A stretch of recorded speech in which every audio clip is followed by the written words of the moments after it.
It may only be week 2 of the college football season, but it doesn't get any bigger than when two Goliaths of college football lock in for a national showcase showdown. National championship hopes, school pride, and good old bragging rights are on the line when the Longhorns of Texas visit Nick Saban and the Crimson Tide in Tuscaloosa.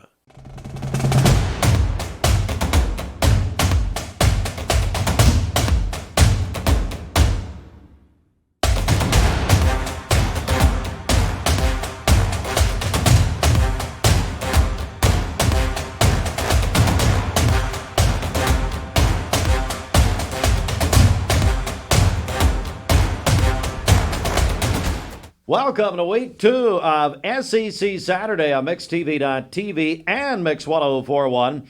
After a subpar week 1 of college football, we turn our attention to week 2, which will feature some perennial college football programs facing off against one another from Knoxville, Tennessee to Miami, Florida. We'll have everything you need to prepare for a full day of college football. And with that, we welcome on our panel, and we're full panel this week. Of course, Stephen Shelton. Shelton, how are you? Good. Well. Yeah, doing good. We have, of course, Josh the Dog Rogers, who you've got to be happy about your pick last week. Oh, absolutely. I don't know if you can call me the dog anymore. Maybe the buff. Oh. So might be switching teams here a little bit, boys. No! And welcome back to Jason FCA Man Cox himself. How are you? I'm well, Steve. Thanks for having me. Well, absolutely. And, guys, I tell you what, we're going to do something we're calling Hot Takes this week on SEC Saturday, which, by the way, is presented by CHI Memorial. Shelton, let's get a hot take from week 1. Pac-12 will never go undefeated in the opening week of any football season for the remainder of our time. Like our time. Our like time. That. Till the end of time. Till the end of time. Jason Cox. The Clemson dynasty is dead. Ooh, we like it. Ooh. And Joshua. Travis Hunter and Shedeur Sanders are him. They are him. And prime time is probably the best college football coach there is right now in the NCAA. Good Lord. He knows it's been 1 week. So. Yeah, it doesn't matter. My other hot take is they won't win 6 games. You're right. They won't win 6 games because they will win 10. Whoa, okay. Goodness. All right. Well, and so we're going to go from that to now this. It's the Wholesale Supply Group Season Flush, brought to you by Kohler Toilet Season Flush. Who's flushed after week 1? Appropriately, Josh, we'll begin with you. LSU. Yes. Last week, Shelton and I both sat here and said that LSU was going to be the SEC West champion and that they would play Georgia again in the SEC championship. Still got a chance. They still have a chance. But last week we had the American water heater hot seat. And Brian Kelly is on it officially. That was probably the worst performance I've ever seen. And someone else that I would say also is on the hot seat, and I know you're going to get into this here a little bit, is Dabo Swinney. Dabo. Nah, Dabo can't be on the hot seat. They're going to build a statue of that guy, right? Doesn't matter. Yeah. Nick Saban was on my hot seat last week, and he's already got a statue. I heard about that. I heard that Nick Saban was on the hot seat. For me, it's Clemson. They're flushed. It can't be LSU because they lost to an ACC team. So they can still win the SEC West. They can still win the SEC. ACC's going to a format where they're only taking the top 2 for their championship game. They're not in divisions anymore. And so Clemson has an ACC loss, which puts them behind the 8 ball of even making it to the ACC championship. So their season is flushed. All right, Sheldon, what do you think? Well, they're out in Utah last week. They went to clean the field, and they said they found a lot of shards and stuff. So they had some of their scientists come over, and it was actually alligator teeth. And I think Florida, the old chomp, has the bite it used to take is no longer as strong as it once was. I'll go ahead and get this out before we go down there next week. And so the Gators possibly, other than LSU, and going to the LSU thing real quick, how do you become the head coach at LSU and say we were unprepared It was your first game of the season. We've been doing all summer. And blamed it on the players. And blamed it on the players. Like exactly. he blamed it on the coaching staff, but also blamed the players for being unprepared. Brian He's an Kelly is idiot. the most overrated football coach in American history. He hornswoggled them at Notre Dame long enough. He doesn't play anybody up there. He gets to the playoffs, gets Wait a killed. minute, though. Comes to LSU, gets killed. I mean, every big game this guy's being in, he's going to lose. He took Notre Dame to the playoffs. How many times? Twice? Did he win a game? It No. doesn't matter. Didn't win a game. How many times? I can go to the Tennessee been in playoffs. I can go to the playoffs at Notre Dame. You don't play anybody. Who? Navy? Army? Who you want me to play? USC? They don't play anybody. So There's I mean, lots of teams that don't play anybody and they can't get to the playoffs. and they don't have Notre Dame's pocketbooks either. So it's all about the eyeballs, buddy. End of the day, Florida's season is done. Florida will not win 6 games. Florida will not go to the bowl game. And as far as I'm concerned, nothing else matters. I got one more too, real quick. ahead, Another Aaron. one that's flushed is TCU, and I know they're outside of the SEC scope, but after what Dion and Colorado did to them, I mean, unbelievable what Shedeur Sanders did last week. 510 yards passing. He was. Let me pull this up real quick. 38 for 47, 510 yards passing, and 4 touchdowns against a team that, if we all remember, lost to Georgia in the national championship last year. And they didn't really lose a whole lot of players. I mean, they lost their quarterback, Max Duggan, but it was supposed to not be a rebuild. It was supposed to be a reload.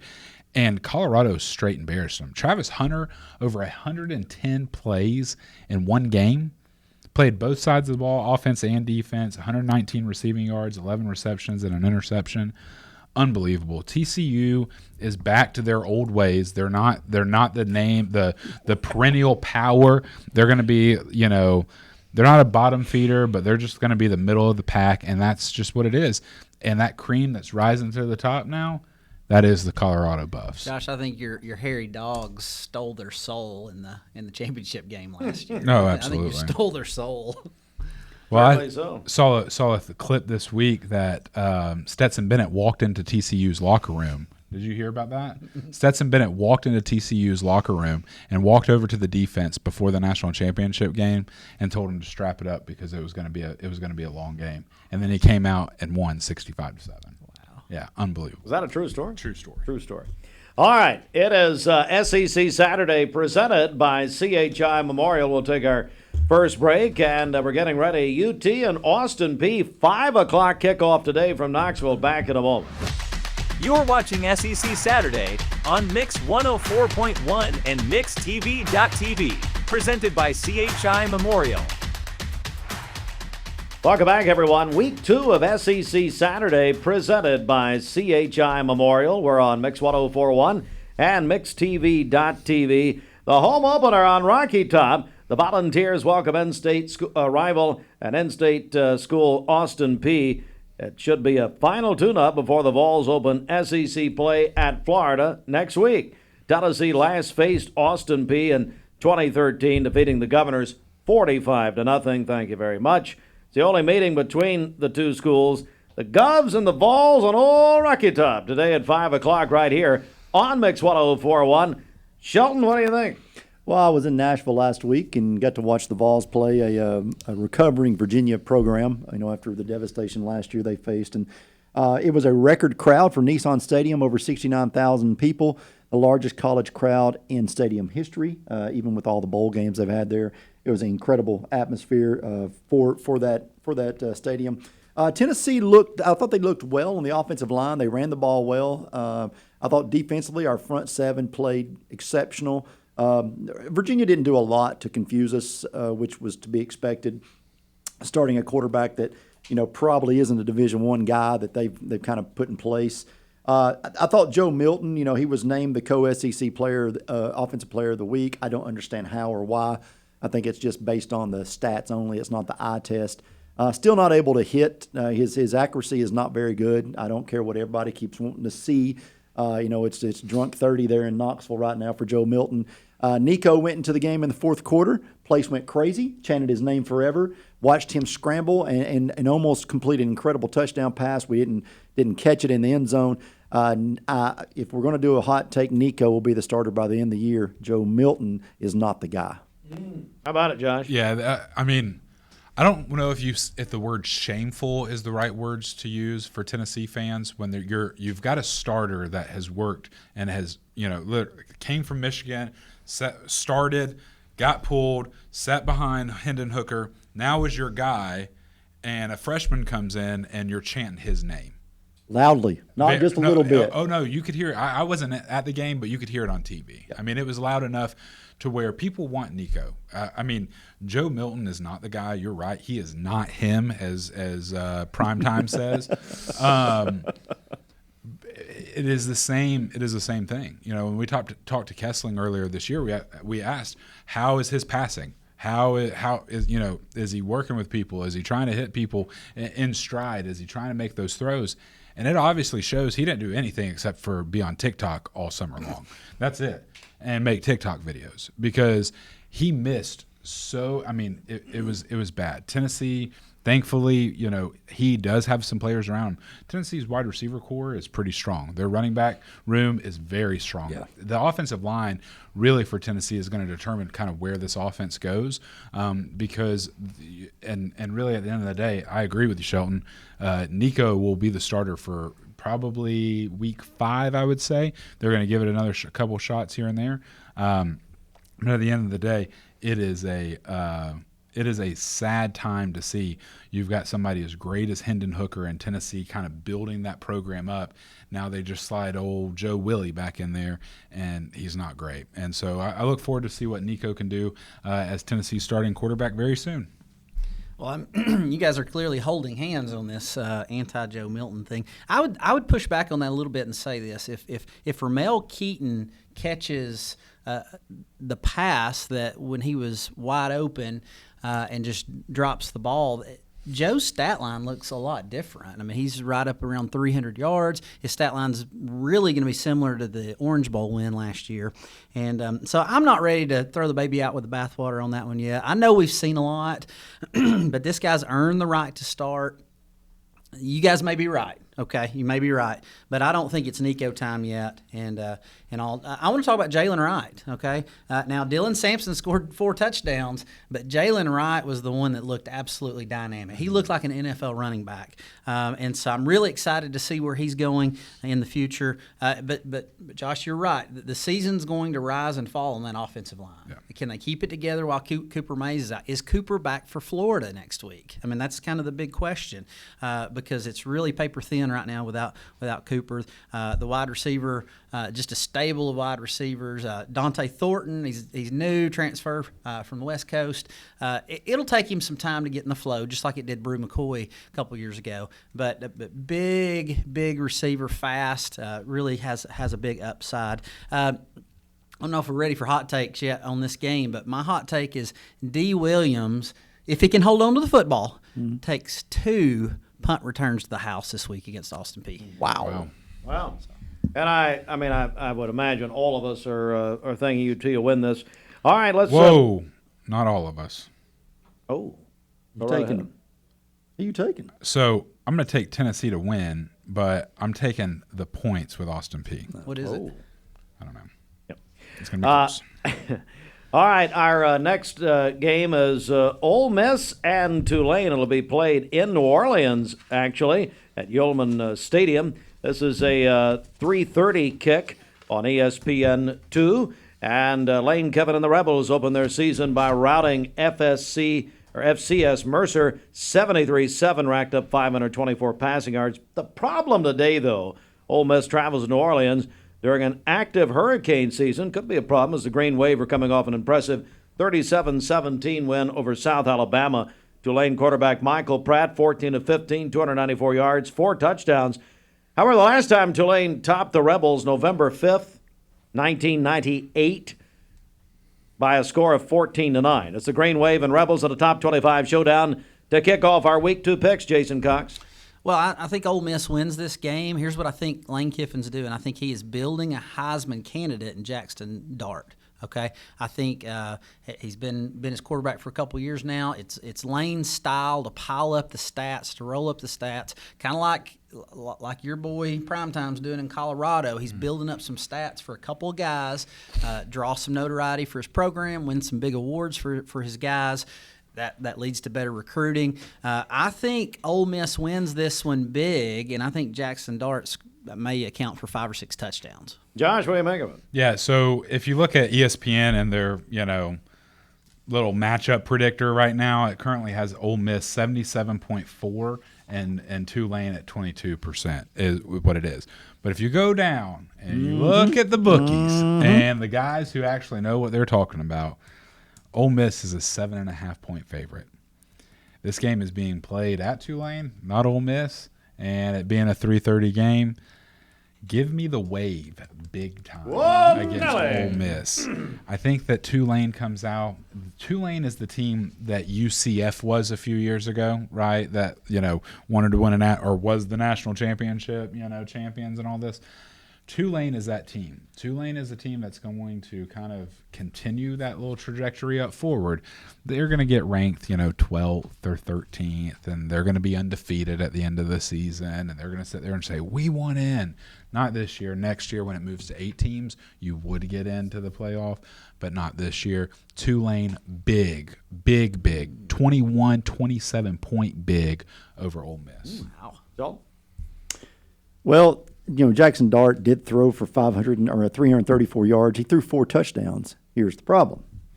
He threw all 4 touchdown passes to Trey Harris. And so they didn't spread the ball around like a traditional Ole Miss team would or has in the past. I agree with Jason. Lane's always going to keep one of his players in the national spotlight by the numbers he throws up.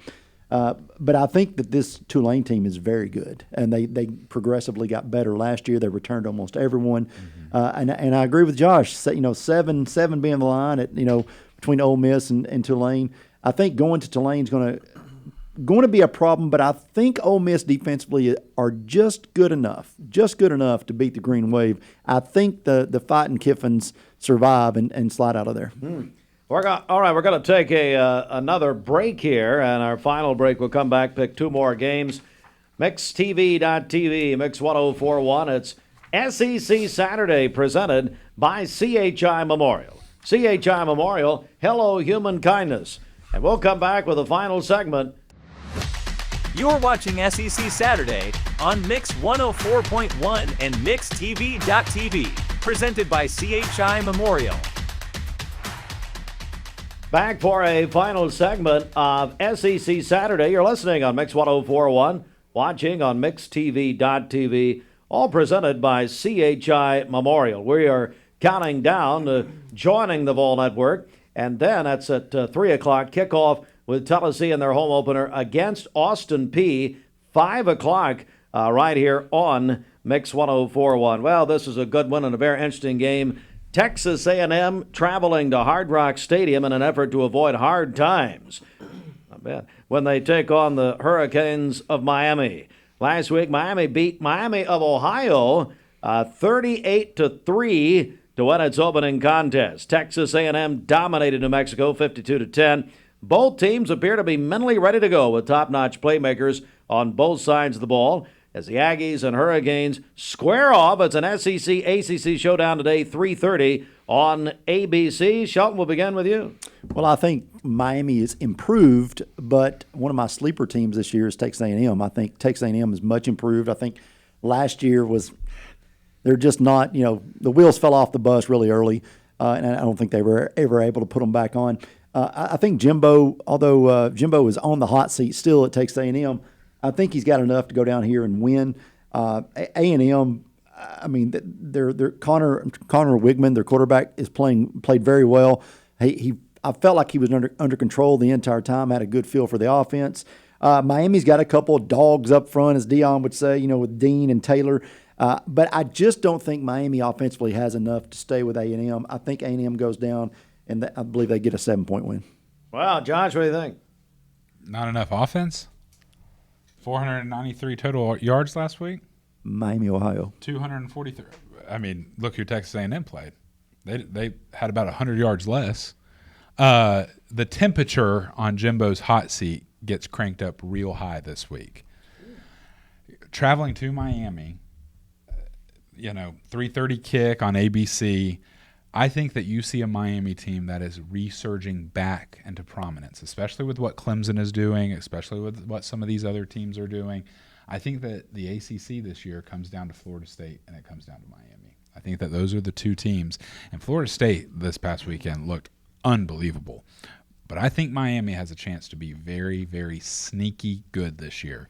And I think that they come away with Tyler Van Dyke as their quarterback. Last week he was 17 for 22, 201 yards, did throw one interception. But they've got a guy that's their running back, Colby Young, guy out of New York, unbelievable. Started out at wide receiver, moved over to running back, kind of a rushing guy. Going to be very good for Miami this year. Give me Miami big time. 2 touchdowns. Whoa. Over Texas A&M. Wow. What about it, Jason? Well, I mentioned these two holding hands earlier. Down in College Station, we've got Jimbo Fisher and Bobby Petrino holding hands, singing Kumbaya, all is well.